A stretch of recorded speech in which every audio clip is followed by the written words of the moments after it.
Les gars, dans la vidéo d'aujourd'hui, il faut que je vous montre quelque chose de rare qui arrive vraiment peu souvent. En fait, ça ne s'est produit jusqu'à présent qu'à 2 reprises auparavant au cours de l'histoire, à part bien entendu au moment où ça se produit actuellement, et toutes les fois précédentes où ça s'est déroulé, eh bien ça nous a conduit à quelque chose de dingue pour le Bitcoin.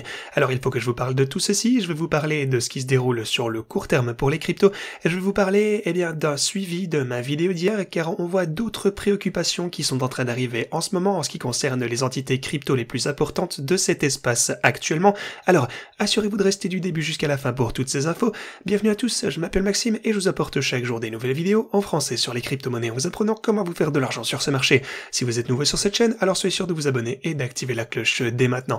Ok, ceci étant dit, parlons directement de toutes ces infos. Alors, pour le moment, le Bitcoin ne fait rien de particulier, on continue simplement de latéraliser. Comme vous pouvez le voir, on a cette ligne de tendance ici qui nous maintient toujours à la baisse.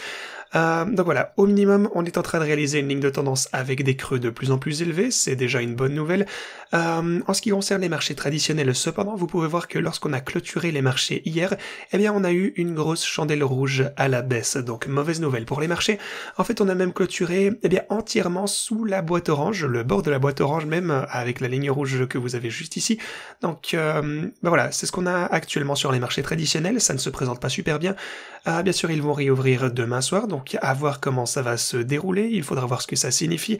Mais la raison pour laquelle on a également eu cette volatilité, eh bien c'est dû aux données qui ont été publiées hier. Donc, les données qui sont sorties nous ont montré que le taux de chômage a en fait quelque peu baissé. Bien sûr, la Fed veut voir que le taux de chômage soit en train d'augmenter, elle ne veut pas le voir diminuer. Le taux de chômage, donc comme je vous le disais, est à la baisse. Cependant, le nombre d'emplois créés a également diminué. La Fed, donc simplement ne veut pas avoir de nouveaux emplois qui sont créés, c'est mauvais, et ils veulent simplement qu'il n'y ait pas d'emploi, genre ils veulent que les entreprises soient dans le pétrin, qu'ils ne cherchent pas davantage de personnel, et c'est un peu ce qui nous a sauvés ici, parce que le nombre d'emplois créés est relativement faible également. En fait, c'était le plus bas depuis l'année 2020 en décembre, donc voilà, on a un petit peu des signaux mitigés ici, une bonne, une mauvaise nouvelle, ce qui a entraîné une certaine volatilité ici pour les marchés traditionnels et le Bitcoin, mais voilà, finalement on a terminé par chuter ici à la fin de cette séance de trading. Maintenant, j'aimerais vous parler de tout ceci, parce que ce qu'on distingue en ce moment, c'est que, habituellement, on a quelque chose qui ne se passe pas comme ceci pour le Bitcoin, et c'est le graphique de 3 jours avec une Golden Cross. Alors, ce qu'on appelle une Golden Cross, une croix dorée, c'est lorsque la moyenne mobile de 200, croise la moyenne mobile de période 50. Alors, vous pouvez voir, plutôt vice-versa, désolé, peu importe comment vous voulez l'appeler. Donc voilà, c'est ici la 50, la bleue qui croise la jaune, donc 50 en bleu qui croise la 200 en jaune, et vous pouvez voir qu'on a traversé ceci juste ici. Alors, que s'est-il passé une fois qu'on l'a traversé la première fois, ici en 2015?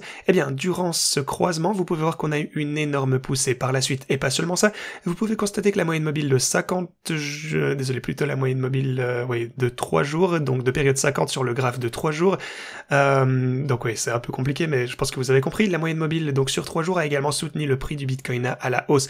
Donc voilà, tout ceci, c'est extrêmement intéressant. Et si vous regardez la fois précédente où ça a pu se dérouler, donc ici on a eu 2015, et si vous regardez cette fois 2019, on a eu également une Golden Cross de ce côté. Et donc, après cette itération, après que ceci se soit déroulé, on a vu une chute de la part du Bitcoin. Cependant, cette fois, on a été supporté sur la moyenne mobile de 200 sur ce graphe, et après ce support est venu, le crash du Covid pour le coup, qui est un événement de type Black Swan. Mais voilà, on s'est fait supporter quoi qu'il en soit, et puis on a également remonté pour passer dans un énorme bull run par après.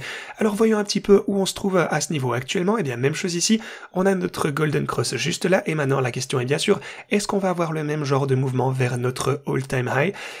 Simplement comme on a pu le voir précédemment durant les 2 cycles où ça s'est déroulé par le passé.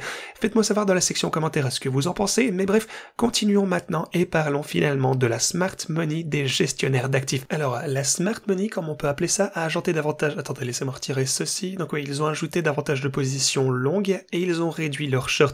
Ils ont donc diminué environ 20 000 shorts, plutôt 15 000, et ajouté 3 000 positions longues. Donc, les gestionnaires d'actifs continuent plus que jamais à être bullish ici, continuent à ajouter à leurs positions qui parient au long terme, donc c'est plutôt une bonne nouvelle. Alors maintenant, une autre chose, c'est qu'on a des problèmes avec Deltec. Il s'agit de la banque que Tether utilise, et Deltec aurait eu des problèmes pour racheter certains des fonds de Kraken. Alors, Kraken a publié ceci hier, nous enquêtons sur un problème avec la passerelle de financement Deltec, les dépôts et les retraits via Deltec sont actuellement retardés.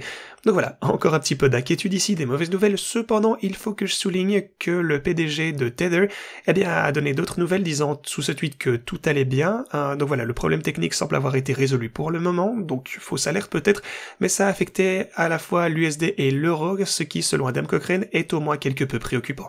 Donc voilà, peut-être rien à craindre, ou est-ce quelque chose à craindre? En tout cas, eh bien, on n'en a pas fini avec les mauvaises nouvelles. Dites-moi ce que vous en pensez en commentaire. Sinon, Brian Armstrong dit que Binance a vendu tout leur USDC. Ils ont déclaré ça dans leur bilan, donc ça n'a rien à voir avec Binance. Mais voilà, pour le coup, ils ont tout de même été interrogés au sujet de l'USDC, et puis il a dit que la capitalisation boursière de l'USDC avait augmenté après le retrait de Binance.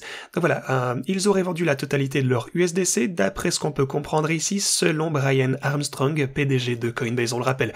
Et à l'avenir, pour passer à autre chose, on sait que Deltec, la banque qu'on a ici, donc qui avait soi-disant des problèmes hier, eh bien ils avaient déjà 58 millions de dollars saisis sur les comptes aux États-Unis par les services publics. Alors, est-ce qu'ils ont réussi à compenser ces 58 millions de dollars, ou est-ce que ça va être un manque à leur bilan qu'ils vont devoir trouver quelque part? Eh bien à ce stade, on n'en sait tout simplement rien. Mais voilà, c'est certainement quelque chose à surveiller. De toute façon, je continuerai à vous tenir au courant de ces développements à l'avenir.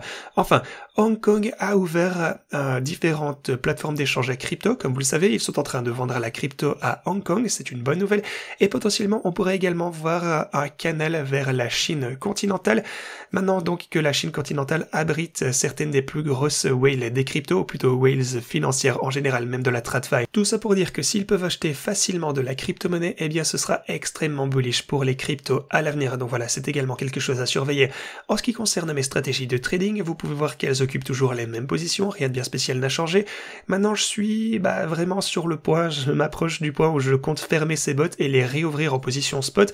Donc voilà, en clôturant ces bots, en ajoutant les mêmes positions que les bots sont en train de holder en ce moment dans une position spot à levier pour le Bitcoin, ainsi que pour l'Ethereum bien entendu. Donc voilà, j'espère que ça pourra ne pas trop affecter les profits qu'on pourrait faire. Mais si jamais on remonte, eh bien on aura simplement les take profits qui seront atteints sur ces positions. Donc voilà, quoi qu'il en soit, on espère faire de l'argent sur cette volatilité. Donc voilà, si on voit une grosse poussée, eh bien on pourra sortir de ces positions. Si on ne le fait pas, eh bien il faudra que je vous explique un peu comment sortir de ces positions. Ceci étant dit, c'est tout ce que j'avais pour vous aujourd'hui. Merci beaucoup d'avoir regardé cette vidéo et moi je vous dis à la prochaine.